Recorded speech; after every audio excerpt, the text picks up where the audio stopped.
Olá, boa tarde a todos. Meu nome é Giovana Guimarães e eu, juntamente com os meus colegas, iremos apresentar para vocês qual a importância do sistema urinário para o processo de equilíbrio hidroeletrolítico.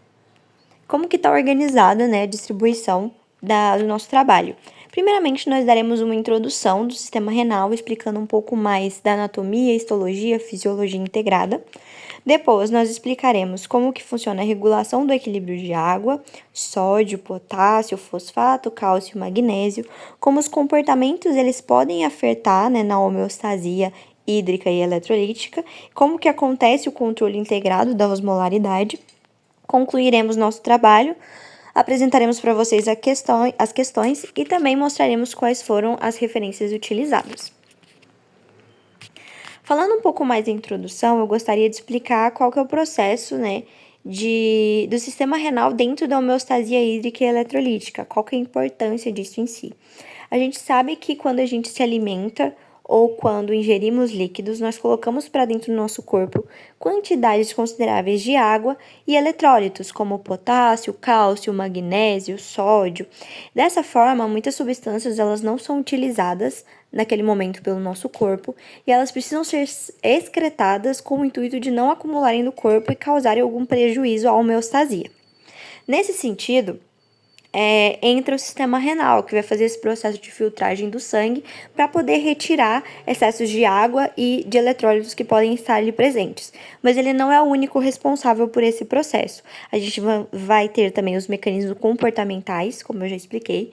Vamos ter também o sistema respiratório e circulatório também envolvido nesse processo. Além desse processo de homeostasia hídrica e eletrolítica, nós também vamos aqui pincelar algumas funções dos rins. Primeiramente, eles vão participar da remoção de produtos do metabolismo e de substâncias químicas exógenas, seja toxinas, medicamentos. Também vão participar da regulação da pressão arterial, principalmente pelo sistema renina-angiotensina-aldosterona. Vão estar também envolvidos com a regulação do equilíbrio ácido básico, que vai ser o próximo grupo que vai apresentar esse contexto para vocês. Regulação de produção de eritrócitos por meio da eritropoetina. Também vamos ter a secreção, metabolismo e excreção de hormônios. E gliconeogênese comparada ao fígado. Para a gente entender um pouco mais a funcionalidade desse processo do sistema urinário, nós temos que entender um pouco da anatomia. Para isso, a gente tem que entender como que funciona, esse processo dentro dos rins. Os rins são duas estruturas, uma do lado direito e uma do lado esquerdo, que tem aproximadamente o tamanho de um punho fechado, e ele é dividido em duas porções, uma porção cortical e uma região medular. Primeiramente, na região cortical, é essa região, ali mais periférica do rim, enquanto que a região medular, ela vai ser ali mais centralizada e ela vai ter as pirâmides e as colunas renais. Nas pirâmides renais, a gente vai ter ali realmente uma grande concentração de néfrons e esses sim vão ser os grandes responsáveis, por ser a unidade funcional do rim que vai filtrar o sangue. Ele é dividido em algumas partes que eu vou apresentar agora para vocês. Primeiramente, a gente vai ter a chegada do sangue por uma arteríola aferente. Ela vai passar aqui no meio, fazer um emaranhado de capilares virando o glomérulo. E ela vai sair por meio da arteríola eferente. Nesse processo, o envolvimento desse glomérulo é feito por uma cápsula, chamada de cápsula glomerular ou cápsula de Bowman. E aí, depois desse glomérulo, a gente vai ter o túbulo contorcido proximal, porque ele está próximo ao glomérulo.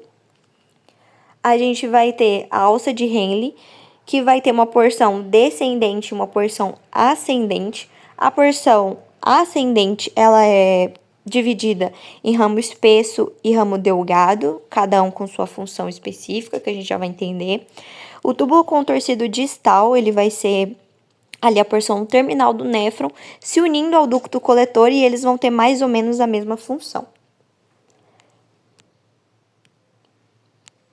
Aí, nesse processo de formação da urina, onde a gente vai conseguir excretar metabólitos, água, eletrólitos, a gente vai precisar de três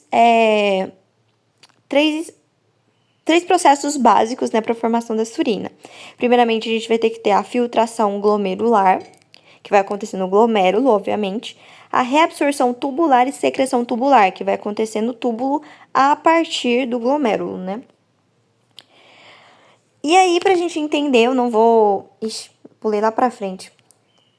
Eu não vou estender muito sobre a questão da histologia, porque não é o nosso foco aqui. Eu só queria explicar, né, um pouco de como que o epitélio está intimamente relacionado à função daquela estrutura. Todas as camadas, todas as porções do néfron, elas vão ter as células epiteliais ou pavimentosas, ou cúbicas, ou colunares, mas vão ser estruturas simples, que vão ter apenas uma camada ali envolvendo. Por quê? Porque a gente precisa de reabsorver e secretar grande quantidade de substâncias. Então, essa camada ela precisa ser bem delgada para poder permitir a passagem facilitada de substâncias ali presentes. Na cápsula glomerular, nós vamos ter estruturas chamadas de podócitos, que estão aqui representadas nessa imagem. Os podócitos, eles são estruturas que vão formar a camada visceral da cápsula glomerular e eles vão ser ali responsáveis por fazer uma barreira de filtração entre o capilar e o glomérulo em si. Deixa eu explicar isso melhor. Esse podócito, eles vão ter como se fossem projeções chamadas de pedicelos.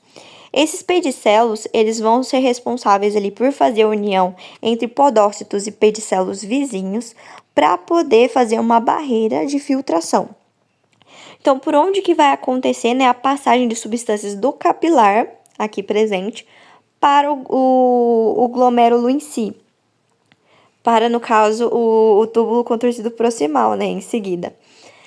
Vai acontecer por meio dessas fendas de filtração, que vão ser porções que não vão ser cobertas por pedicelos, que vão ali permitir a passagem de substâncias. Mas por que os pedicelos e os podócitos eles são tão importantes? Porque eles vão impedir que porções muito grandes, que células e proteínas muito grandes saiam do capilar e vão para dentro do túbulo contorcido proximal.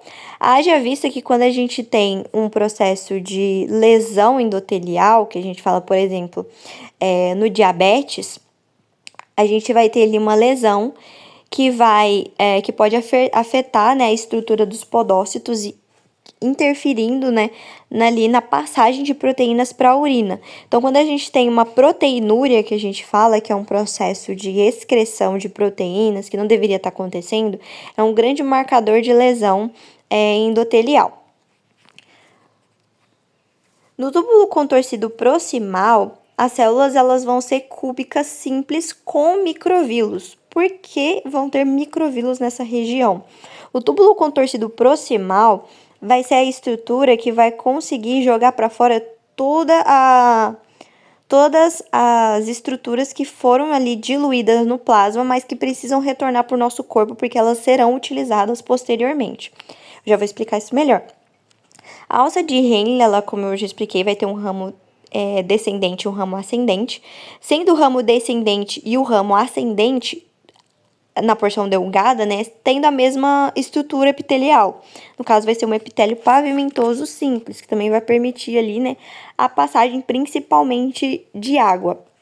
No ramo ascendente espesso, vai ser um epitélio um pouco maior, né? Porque é espesso, obviamente. Então, vai ter um epitélio cúbico simples também. Há um epitélio colunar baixo. Então, vai ser uma estrutura um pouco mais espessa mesmo para impedir a passagem de água. A gente também já vai explicar.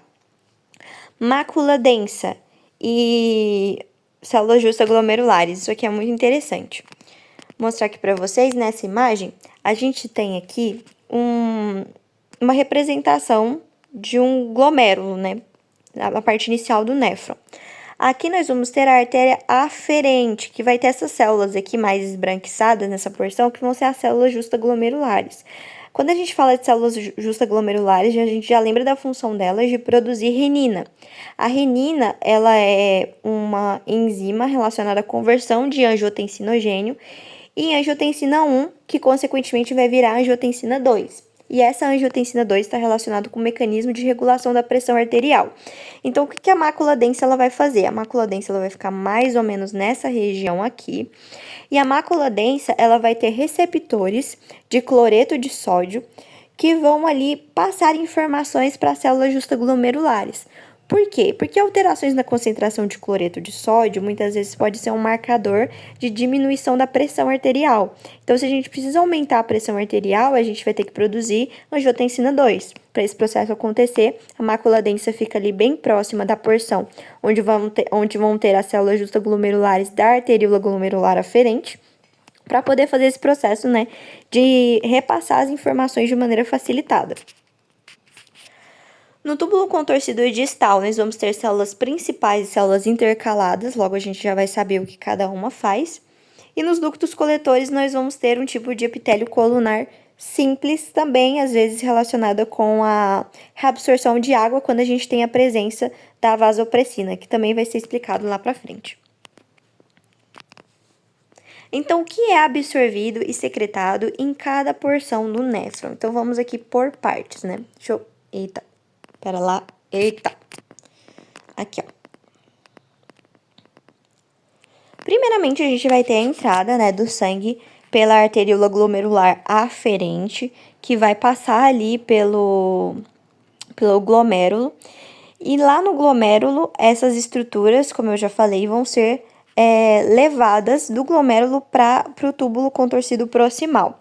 Então, quais substâncias vão ser filtradas, né, nesse glomérulo? Água e todos os solutos presentes no sangue. Ou seja, tudo aquilo que conseguiu ser diluído no plasma sanguíneo, ele vai ser levado, né, do glomérulo para o túbulo contorcido distal. Lembrando que estruturas grandes, como células e proteínas, elas são impedidas de passar pelos podócitos. Lembrando dessa função importante, né, dos podócitos. Mas o que acontece? Muitas estruturas, muitas substâncias que vão passar para o túbulo contorcido proximal, elas são úteis para o organismo. Por isso que a gente precisa reabsorver ela do túbulo contorcido proximal de volta para os capilares.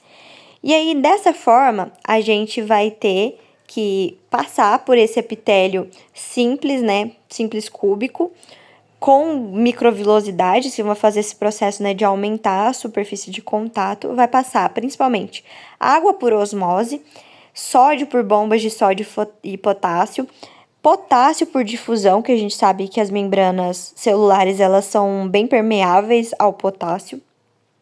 Glicose, a gente precisa utilizar a glicose para poder fazer energia, então a glicose ela precisa ser reabsorvida. Lembrando que se a gente também tiver um quadro, por exemplo, de diabetes mellitus, que a gente tem resistência à insulina, a gente tende a secretar a glicose, porque a gente está produzindo glicose demais, porque como a gente tem ali o processo de a resistência insulínica, o nosso corpo não reconhece que a gente tem glicose no sangue, passa a fazer gliconeogênese, aí a gente tem excesso de glicose, e esse excesso de glicose, como eu falei, tudo que está em excesso ele precisa ser excretado. E é por isso que a gente também tem a glicosúria, que a gente fala, que é a saída de glicose pela urina, como um marcador também de um processo, né, diabético. Aminoácidos, os aminoácidos também precisam ser reabsorvidos para poder produzir novas proteínas. Grande quantidade aqui de íons, eles precisam ser reabsorvidos. E na secreção, a gente tem a secreção de principalmente produtos do metabolismo da proteína, como ureia e amônia. Mas também a gente tem aqui a excreção de ácidos, para regular principalmente o pH sanguíneo, e também de creatinina, que vai ser ali um metabólito, né, da creatina ali nos músculos. Aí agora, na alça de Henle, nós vamos ter duas porções. Uma porção delgada e uma porção espessa. Na porção delgada, que é essa região aqui, que vai do ramo descendente até uma parte do ramo ascendente, vai estar relacionada com a reabsorção de água, principalmente.